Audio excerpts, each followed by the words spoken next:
I'm Ray Kirkwood, locally known as, also more formally Raymond Dean Kirkwood, or to my close friends and relatives, I'm Butch.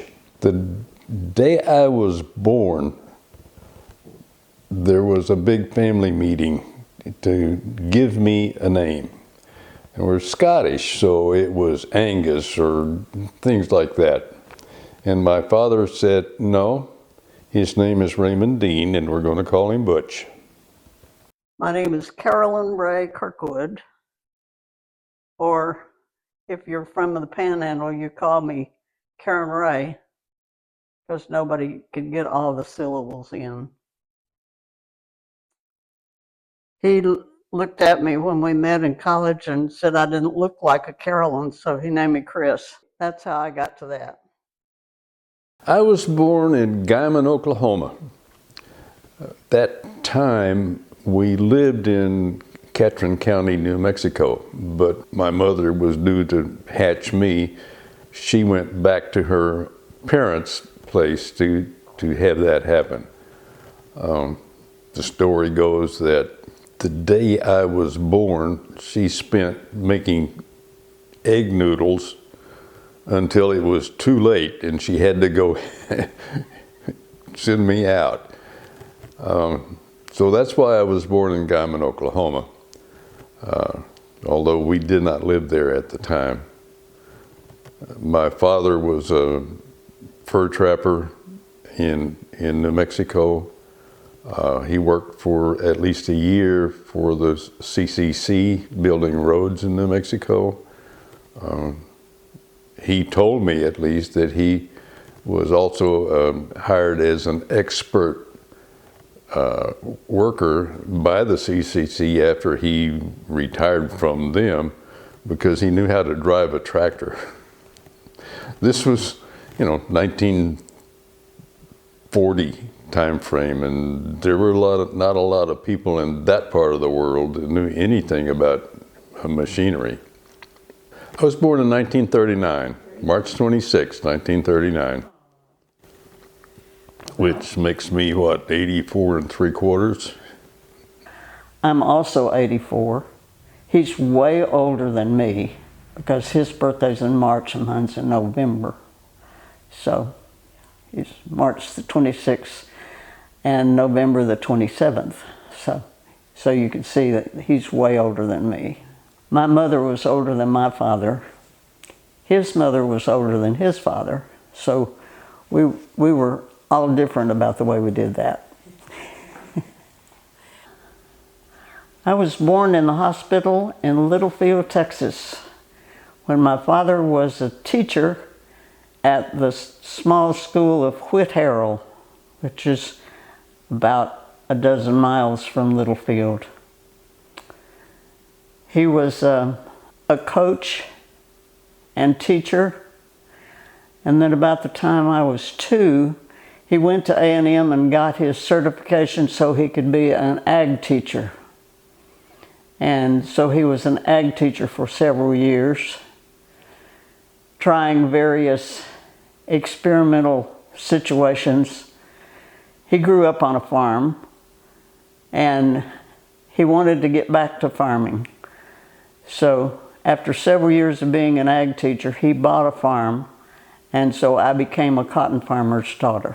As I said, my first job was using a hoe to cut the weeds out of cotton fields at 30 cents an hour. Daddy probably paid me pretty well since I was his kid. We lived 7 miles out in the country. I mostly didn't even see my friends during the summertime.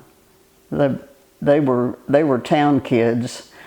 I saw the ones that went to the same church I did on Sundays, but there were whole flocks of the 30 or so kids in my school class that I never saw during the summertime. I grew up in a combination farm and ranch up in the far northern tip of Texas, Sherman and Dallam County, up in the top of the Panhandle. We raised cattle and we raised wheat and milo, an estate farm.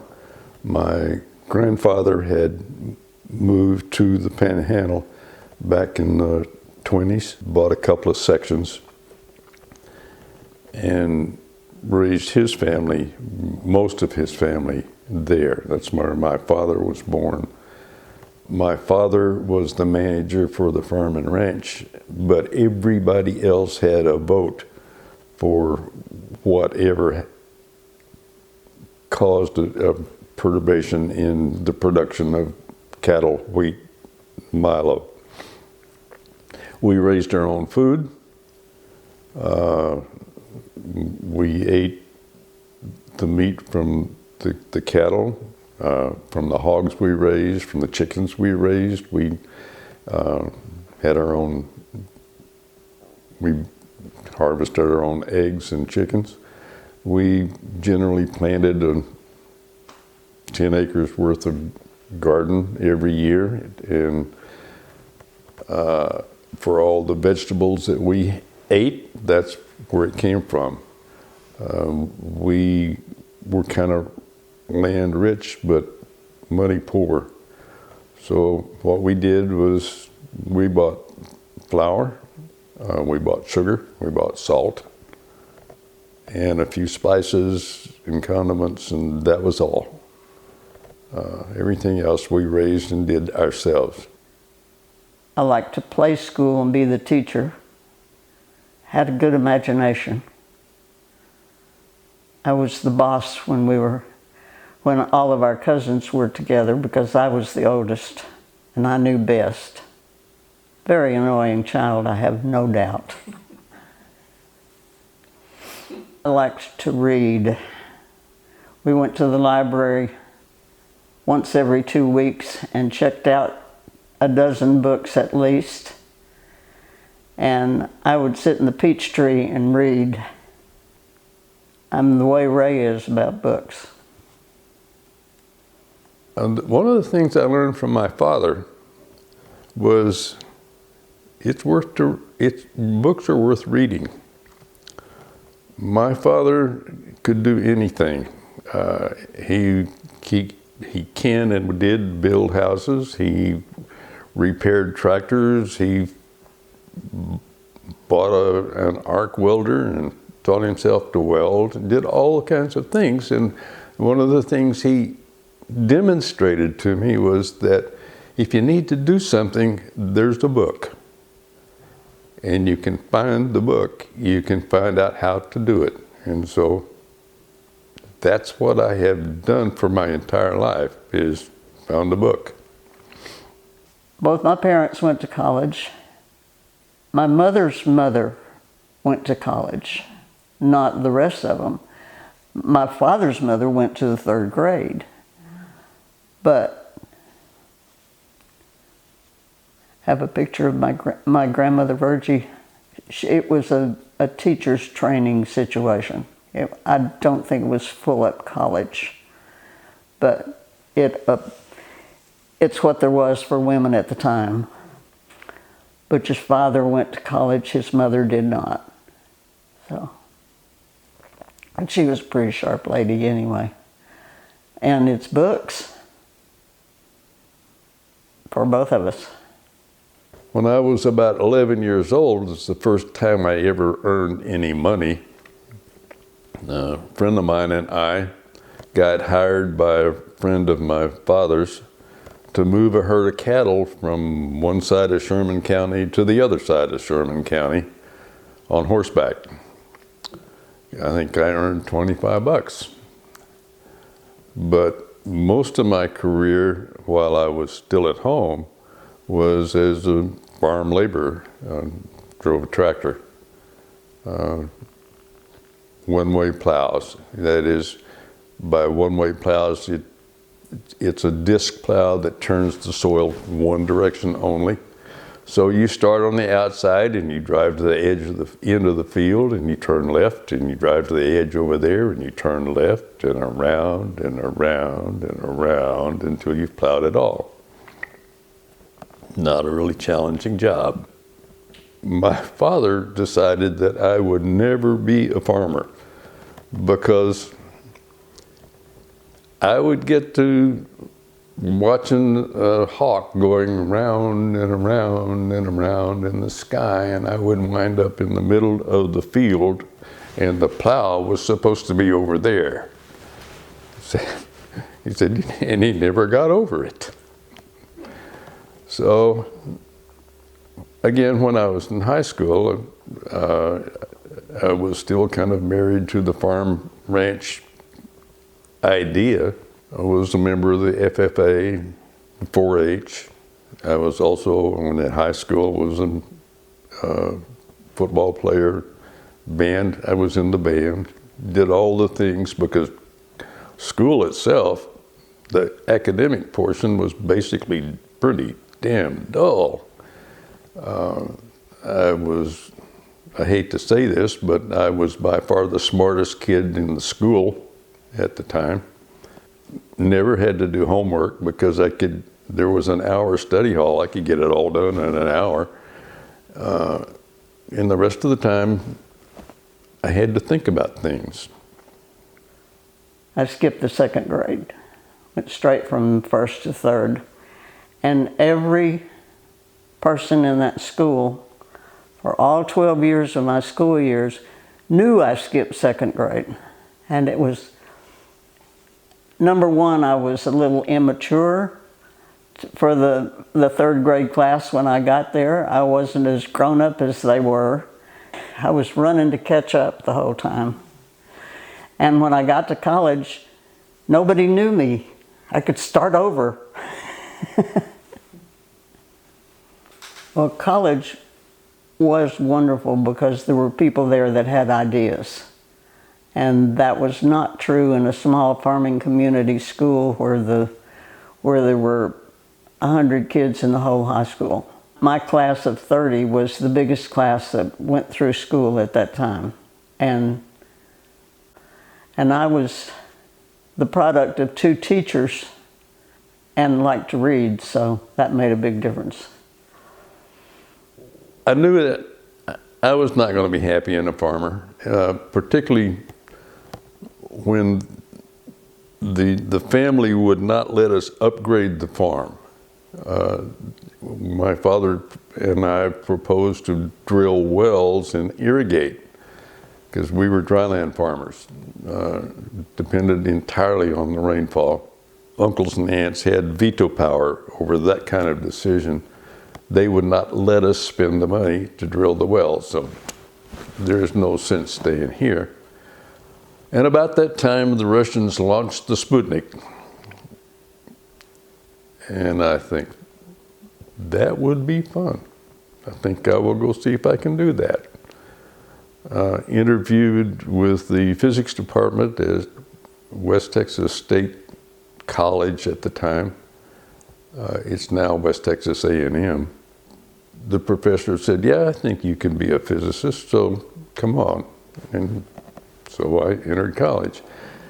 Graduated from high school and went straight to the campus. I spent the summer there because in the high school I was in, my mathematics were a little slim. We had geometry and algebra, and that's all. And so my professor says, you got to learn trig at least. And so I launched off to teach myself some trigonometry. I could see the life of a farmer, and my father thought it was pretty great. But I've watched him stand on the front porch and watch his cotton crop get hailed out. And I know how hard it can be. And besides that, farmers track mud into the house. So I proposed to go to college and find someone to fall in love with who wasn't going to be a cotton farmer. And that qualified when I found Ray Kirkwood. He was going to be a physicist, whatever that was. Well, we met in college. Her parents had graduated from West Texas State. One of the things about that campus was the social work was all done essentially with church-related Student union buildings, student union uh, setups. or a drugstore that just happened to be quite close to the campus there. And I walked into the Christian, what is the name of that union? It was the Christian church. At any He rate, was a Methodist and I was a Baptist. Only we had sort of fallen out of religion by then, but the happening stuff was going on at the Christian Student Center. and I walked in one day and there was 3 really good-looking women sitting over there in the corner. And I hit up on one of them, but it wasn't her. But she decided that I was the one, so she kept hammering on me until I finally gave up. We were sophomores. The freshman he was going with at the time had a curfew earlier than mine. And he took her back to the dorm and then came back. No, not really. Yeah, we both wound up working at the drugstore. Yeah, I was the night manager. It had a deli kind of bar there, and she did that. And the night manager means that when it came time to close, I'd lock the door and mop the floor. Cleaned the grill. Clean the grill, yeah. If I remember correctly, he made 75 cents an hour and I only made 50 cents. I believe that's right, yeah. My parents were dumbfounded when they met him. The first time I took him home, I had dropped a class. And I dropped it because it wasn't what I thought it was going to be. It didn't fit with my speech major that I was doing at the time, and education minor. And I got a speech from my father about we don't quit, Sandersons don't quit, in front of Butch. And Butch cussed him out in German. And they didn't know how to handle him for years, I don't think. So, but he was the right one. We got married in May between semester breaks in 1959. We still had to finish school. By the time we finished school, we had 2 daughters because she kept having daughters. At any rate, spent a little over 4 years at West Texas A&M, graduated, had a little trouble finding a job right at first. In fact, sold magazines, sold encyclopedias, waiting for an opening somewhere. Finally got an opening for a job teaching school down in Central Texas, someplace I'd never heard of. And I wrote a letter accepting the job and was about to mail it. I decided I would check the mail first. And in it was an application and an offer for a job at White Sands Missile Range in New Mexico. I threw away the letter I had written and answered that one. And that got me into government service. So I spent the next 20 some odd years working in civil service as a physicist. We went from college to Alamogordo, New Mexico, where we lived. He drove back and forth from there to White Sands. I taught school in Tularosa, New Mexico. 7 years, I guess it was, at White Sands. The vast majority of the work that I did for the government was classified. That particular section I was working, trying to improve the anti-tank missiles that Army was developing. Moved from New Mexico to New Jersey. Now there is culture shock galore. Could barely speak the language there. But they had hired me to take over the task that another physicist had started to develop a light source for aerial surveillance. And I looked at the guy's data, did a little chart, and decided that the reason he'd left is because this project was not going anywhere. He had already topped the efficiency curve and was going downhill. So I went to my boss and said, this is not going to work. He said, we need to redirect the money to something where we got a chance for success. And he said, can't do that. So I spent a couple of years learning photography, chemistry, things that I had never thought of, because I'm a physicist. Of course, physics is the basis for all the hard sciences. So I got deeply into that. New Jersey was a strange situation for us, culture shock. People in New Jersey have a smaller personal space than people in Texas have. And they get in your personal space.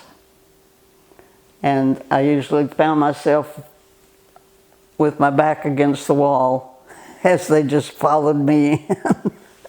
The accent that I still have is a lot less than it was when we first moved to New Jersey. But I found myself unable to communicate. I could step out on the front porch and say to the neighborhood kids, y'all seen Kevin? And they had no idea what I said. The boss came walking through one day and said, does anybody want to volunteer to go to Vietnam? And I said, yes, I think so. And then to check with my wife, but what's it about?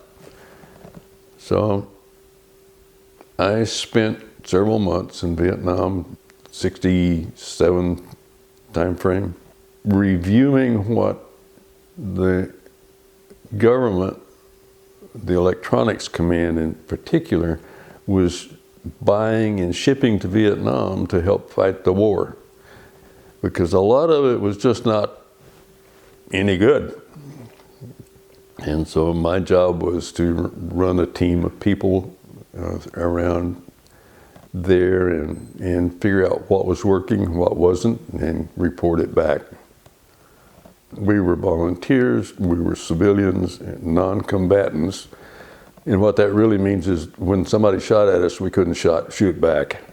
We moved to New Jersey. I did not teach. I just parented at that point and tried to stay sane while Ray was in Vietnam, 2 different trips. Each trip was about 3 months, so not near as bad as being married to a military man, but still quite a bit of time when you have little kids that are a year apart.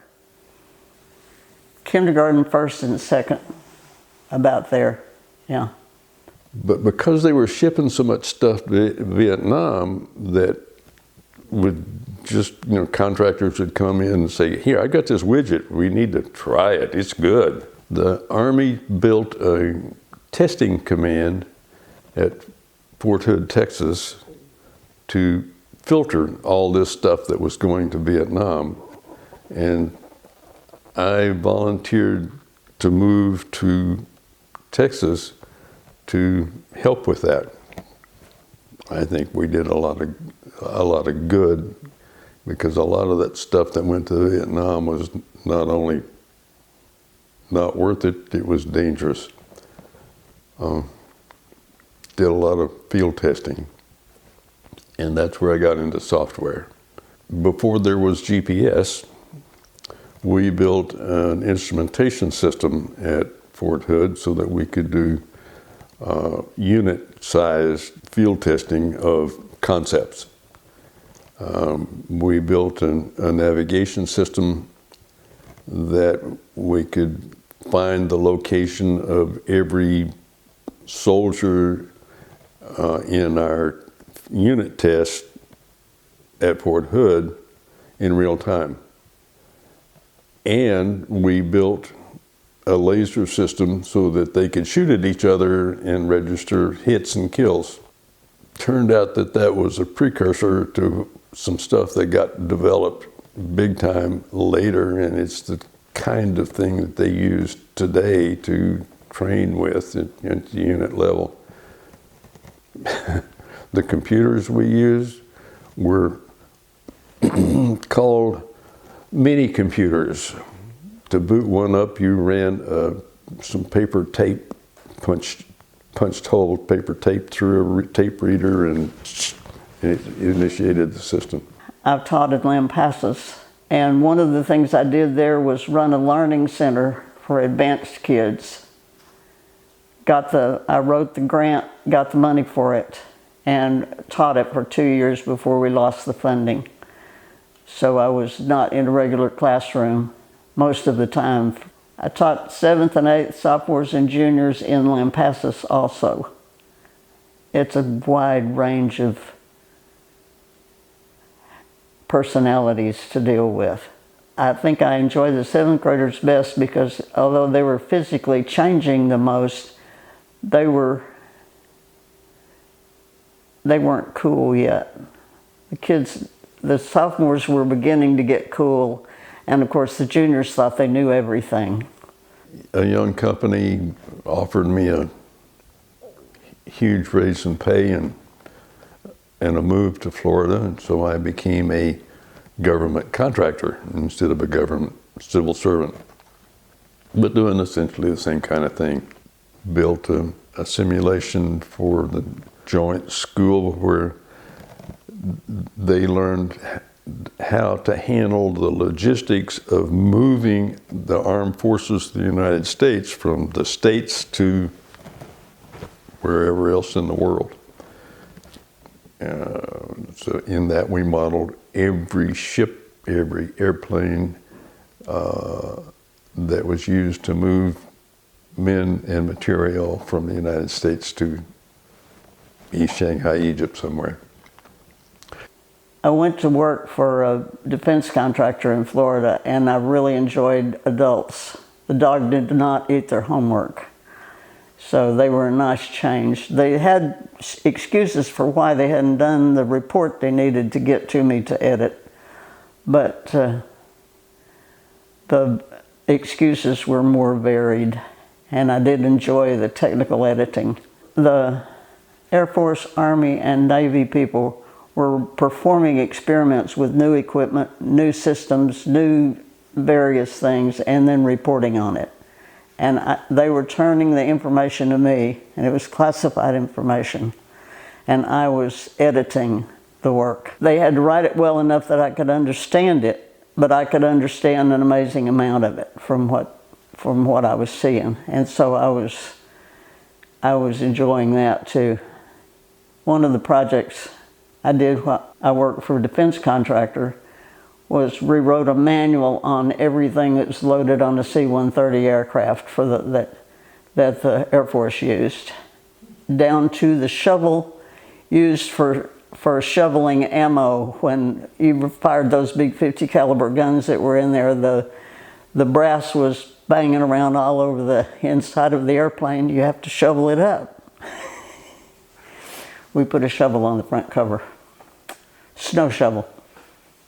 At the end of my career, I decided to retire. We were living in Virginia, but I grew up in Texas. You just got to go back. It was a little more complex than that. We had lived in the Panhandle of Florida for a while and really loved it there. Sold our house when we moved to Virginia. Then we discovered when I retired that we couldn't afford to buy that house back. So we jumped in the car and we started down at the tip end of Florida and toured the entire Gulf of Mexico to the tip end of Texas. Years ago, we had been to this area, Rockport, Aransas Pass, Port Aransas area on fishing trips and whatnot. But as we were driving through here, we happened to see a bunch of pink birds in the bar ditch. Decided that maybe this is the kind of place we want to live. We were living in Aransas Pass. We just moved here. We looked around and we saw all the plants and the animals and stuff here and said, I don't understand this. They are very different from plants and animals in the panhandle of Texas or New Jersey or Virginia or New Mexico, the other places that we lived. And so we said, got to find a way to learn about this stuff. Happened to see an ad in the Aransas Pass newspaper for an organization called the Texas Master Naturalists that were offering classes on this local ecology. And we said, well, we'll join that and pay our fees and learn about the ecology. And then there was something in there about after you learned all this stuff, you volunteered for the organization. We had no intention of volunteering for the organization. We were going to learn what they could teach us and then would depart with our knowledge. The very first thing we ever did was a library search to help a student that was working with, I think, Texas Parks and Wildlife, needed to find some literature research for the project she was doing for work. And that we went to the library and helped her with that project. But that was the least of the fun things we did later. I guess the very first thing that I did that I spent any time on was to hunt for Kemp's Ridley turtles on Padre Island. That was probably our best project, probably the one we enjoyed the most. The one we enjoyed most was, of course, hunting for Kemp's Ridley turtle nest on Matagorda Island. That was an amazing project. It's one of the things I'm really, really proud of being a part of. Matagorda Island is an isolated island, almost totally undeveloped after it was acquired by the government. And of course, the Kemp's Ridley turtles themselves are the most endangered sea turtle in the world. And we were trying to do everything we could to help them recover and reinstate them in the Texas coast rather than the Mexican coast. And working with all the people to put together a project that was ours. It started off, we had supervision from Aransas National Wildlife Refuge, but eventually it became a project that was run by the chapter using our techniques and our knowledge and our capabilities. When it first started, we would drive out to Aransas National Wildlife Refuge, jump on a boat in the morning. They would dump us on Matagorda Island, and middle of the afternoon, we'd have to be back to the boat to go back across.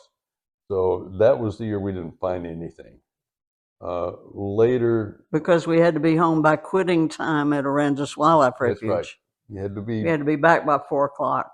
We convinced them that it would be all right with us if we step over there, and they put at first a biologist with us to be our babysitter while we went over there and looked for nests. And we began to find nests. Later, they put a maintenance guy with us, could spend multiple days on the island. Back in those days, Aransas National Wildlife Refuge would bring kids out to the island for an educational experience. One time there was a bunch of kids in the building next to where we slept, and they came over and knocked on the door and said, there's a rattlesnake over there. Um, he's not bothering anybody, but could we do something about it? The maintenance guy and I went back over there with a snake grabber, grabbed this rattlesnake by the throat, picked him up, and he didn't even bother to rattle. Took him 50 yards away, dropped him on the ground, and he started right back over. We picked him up again and took him a little further and said, "Stay here." We quite often looked out the window of that house and saw an alligator walking back through between the two buildings from one side to the other. It was an interesting place to watch wildlife. There was lots of wildlife there. One of the things the biologist was doing while we were out looking for kin-friendly sea turtles was studying horny toads, horned lizards. We helped with that project too. Some of us did. Yeah, it was an interesting environment, as close to a virginal environment as you can find almost anywhere in the United States.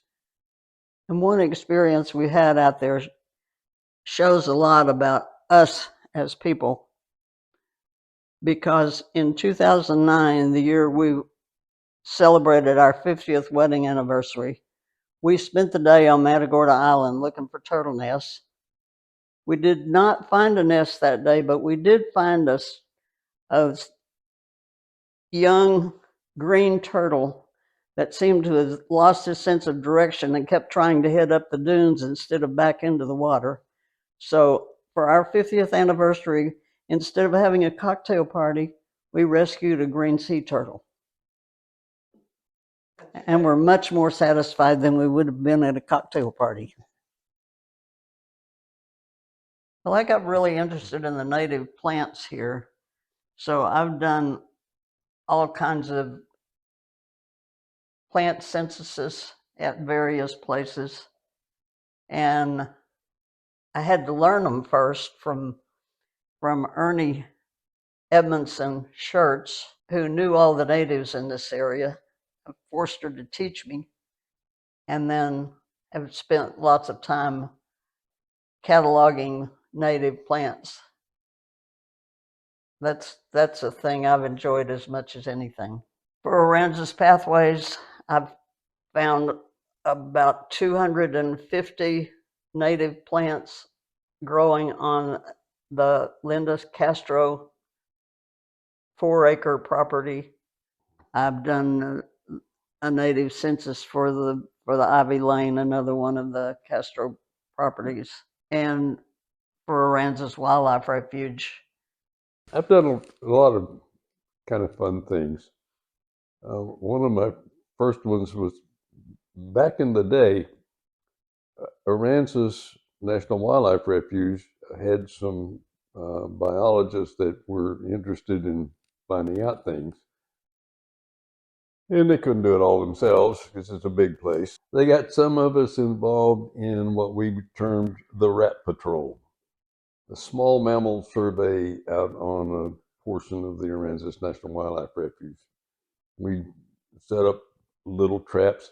What they really looking for was a particular kind of short-tailed shrew that legend has it grows only on this part of the coast.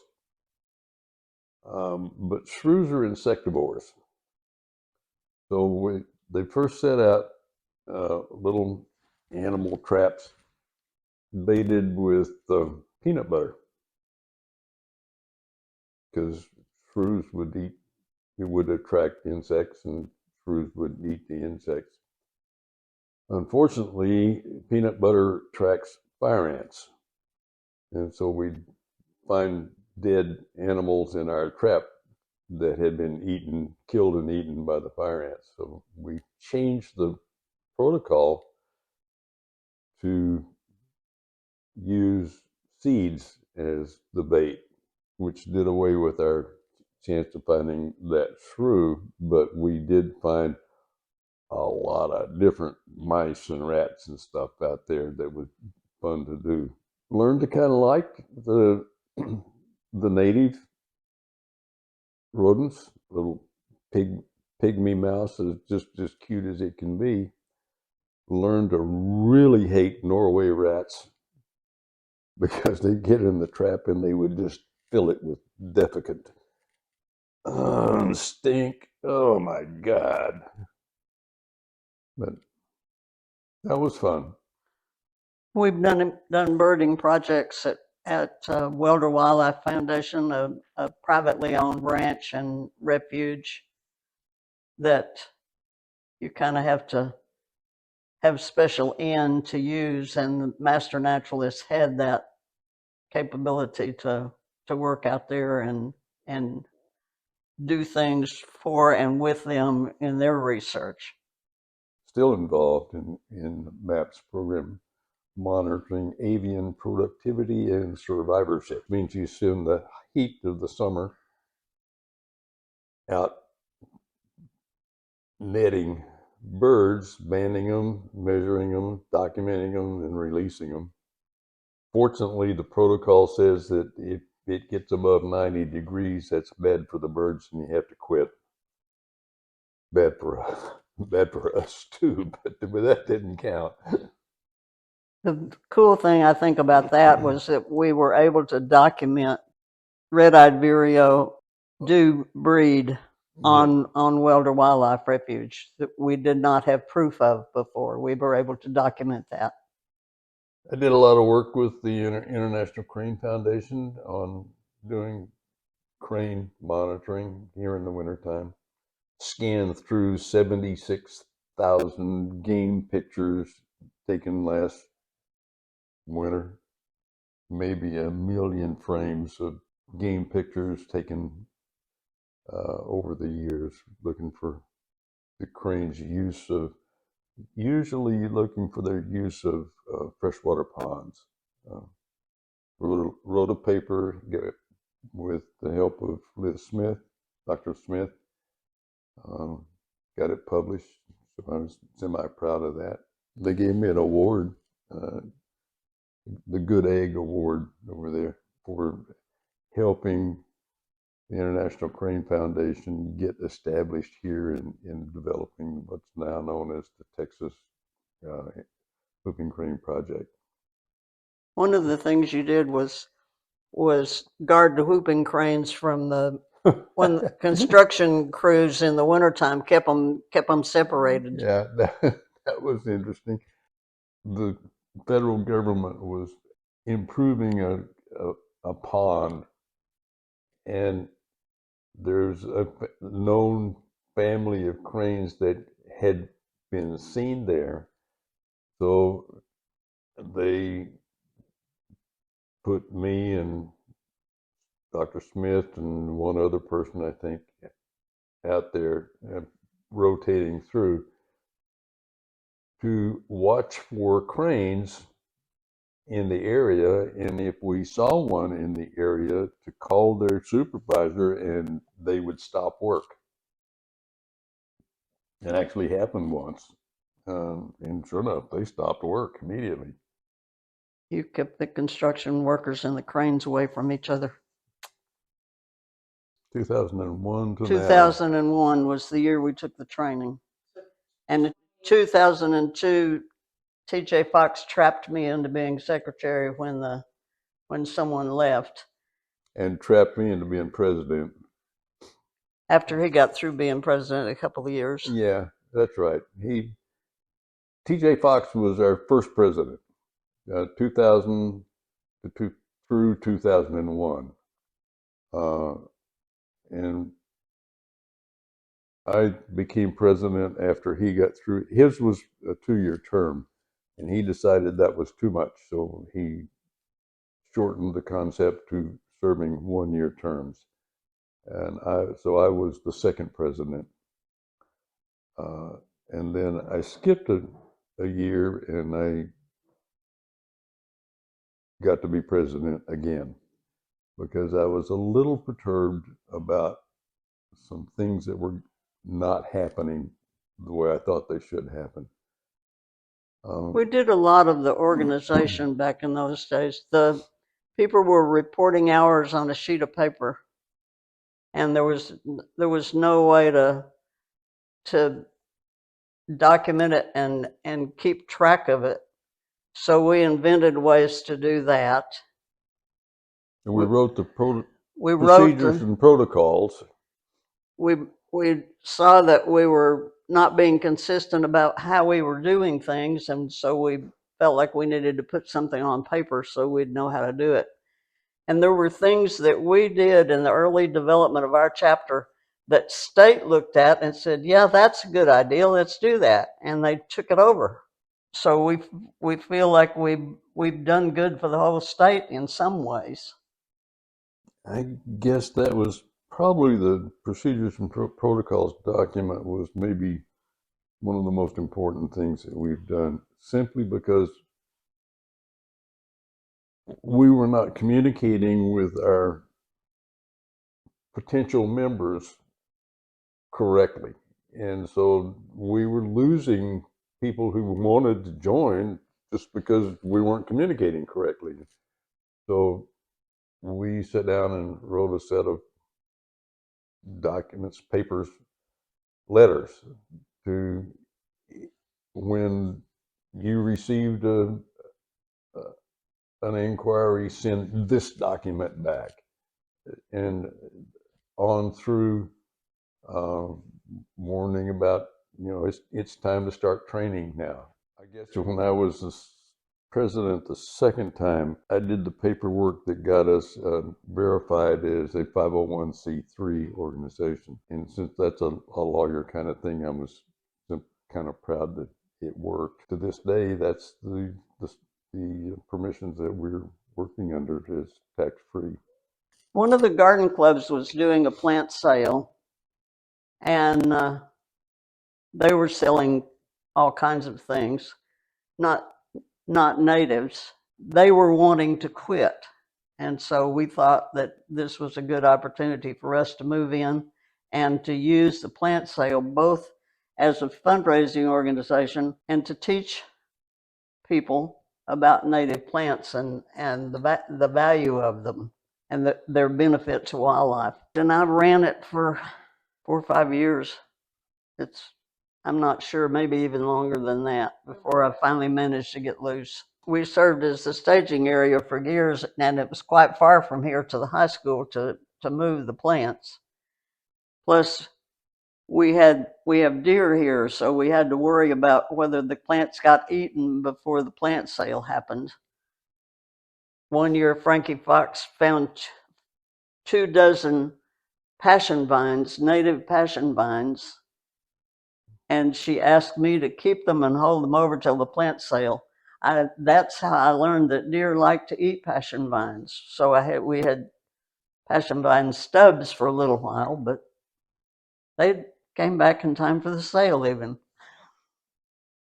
Training was important too. Training, yeah. Because we were an 7-county chapter to begin with, spread from Matagorda to San Patricio. And we later added another county. We're now 8 counties, but that's a lot of different habitat types in those 8 counties. And so we set up a different way of doing the training. We didn't just study ichthyology and herpetology.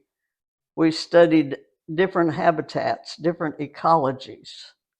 And in the process of doing that, we thought the best way to do it was go out and get in the middle of that ecology and study it on the ground. And that's something that some chapters don't have the capability of doing. They have to have a Thursday night meeting for training, and they have maybe 2 field days for the whole thing. We took people and put them out on the ground in every different kind of habitat we came up with. So all of our training was field-based, and we think that's very important. Well, I was the initial training director for a while. 1 year, I think, or 2 years. I don't remember. Forever. Well, it seemed forever to me because I was doing most of the work. Yeah. She always does all the work. I just take the credit. We got a lot of feedback that we were spending too much time in the classroom, not enough time out in the field. And they didn't know how to overcome that because you really needed time to sit down and go through the technology you're using, fundamentals of what you're about to show them. We spent a lot of time out in the field sitting down talking about something until very recently was how we did the training. But we had real experts in the beginning, totally experts doing the teaching.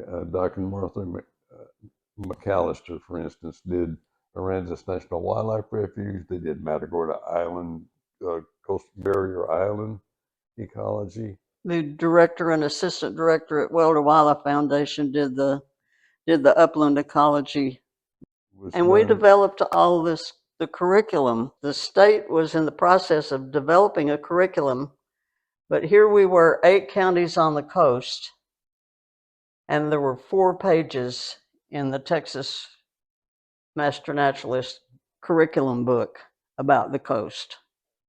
It was not sufficient to meet our needs, so we developed our own curriculum. We invented the website. And because we were spread all over 8 counties, we needed a better way to communicate. Email works, but if you have a website, it's even better because then you can put pictures on it. We started using some software from Microsoft that lets you build websites, and we got permission to build it on the Texas A&M computer system. This was before other chapters in the state had a website. And then Microsoft did not support that piece of software anymore, and A&M got a little nervous about us trying to do things on their computer. So we hired an outfit in Georgia, Studio SR, and one of the owners of that outfit grew up here. The website you see now is essentially our design, mine and Kris's, put together by that company and supported to this day by that company. The websites across the state are hosted together. We're a separate unit. We've never moved into the plain green and white format they use. We were always kind of a rebel bunch.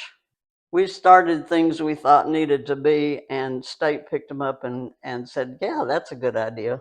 So we were glad of that. That's kind of always how we've looked at life.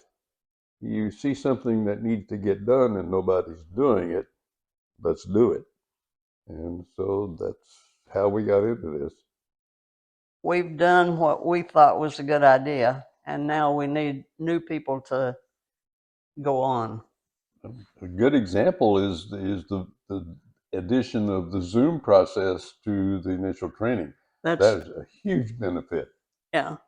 We can do the classroom part while they're sitting at home, or like that one young guy who was going fishing while he was doing the Zoom session. I'm a scientist. I like data, and I like to manipulate data.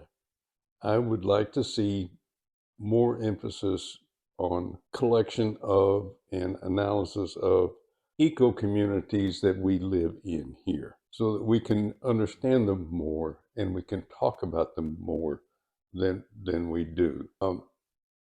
I have spent since 2007 collecting data on bird population survivability out at Wilder Wildlife.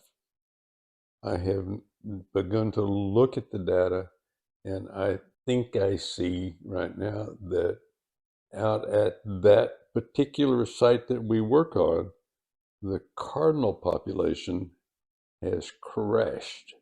The first year that we worked it in 2007, we captured over 100 cardinals. Now, some of those were recaptured. Last year, what did we catch? 3? It was almost none. And did we have a baby at all? One baby? I think we had 1 baby this year. Yeah, it's not. That's concerning. And I'm proposing to write a paper about it. I don't know who cares about it but me. And of course, we need next year's data and next year's data and next year's data to see if it's actually true. Yeah. And I have not been able to squeeze out of Welder Wildlife the environmental data that I need to say, okay, is it because of the winters we've had or the lack of rain that we've had, or is there's a lot of peripheral stuff about why we see what we're seeing. And we need to be talking about them. We need to be making people aware that we've got problems. If we do. If we have problems. And if we don't have problems, we need to be telling them that too. But those are the kinds of things that I would like to be seeing us do. Of course, I'm deep into grasses. I like grass. We have 2 different families of grasses that are taking over our grasslands. The old world blue stems and the guinea grass. I don't know how much of them, but somebody ought to be counting the number of acres of old world blue stem that we see out in the middle of the pastures. I want everybody to go on what their thing is, whether it's grass or lack of cardinals or whatever. I want members to go where their need is and just get out of the way and let them do it. There's something else I'd like to see. We need to be writing articles for newspapers, television, publications that people For read. years, we had a couple in the chapter that wrote a weekly column, a Master Naturalist column about some particular thing related to nature. And that doesn't happen anymore. Karen Benson's still writing her article in the Beeville paper, but Meredith's were writing one in Victoria Advocate, and that's never been picked up again. We need that kind of thing. The point is, we need to be putting our knowledge out to the public in a form that the public can get to. I'm personally not interested in doing it because I've met all the kids I want to meet in one lifetime. But we need to be educating the kids. Probably more important than the adults. But get them while they're malleable. And that's why I was so adamant about getting the money to pay for the buses for the stuff that Martha McLeod is doing, just because that's crucial. I've spent a lot of time out at Welder Wildlife and other places doing one-day things. And to the kids, it's fun. It's a vacation. Maybe they learned a little bit, but they don't learn it through the year. They don't hit it again and again and again. And Martha's doing a good job with what she's doing. She's doing a fantastic job. Karen Barton runs a summer camp for kids in Seadrift every year, and she does good work. Beth Hudson does things with kids in relation to the ALL program, I think. Our chapter members are doing some good work. Patrick Harkins is doing with butterflies. I would like to see that expanded. Let's have butterfly gurus in various locations across our boundary. I would like to see us doing a study on the monarchs that we see out of season. Okay, are they really ours, or are they just laggards in the migration? The other thing I would like to see is I would like just for us to put our money to use in supporting projects of various kinds. You know, there are certain things that we use the money for. The plant sale preparation, you know, you got to put enough money aside for that. For the technical support that we have and use, we need to put money aside for refurbishing that. You know, this kinds of things that, Renting the boat for initial training and all that. yeah, the initial training cost. Put that money aside, and anything left over, let's start using it to build on our educational effort.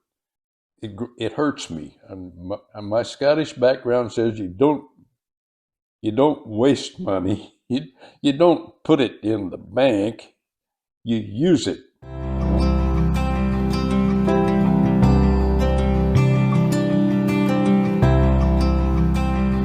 What Gandhi said, be the change you want to see in the world. Yeah. Non-legitimate carborundum.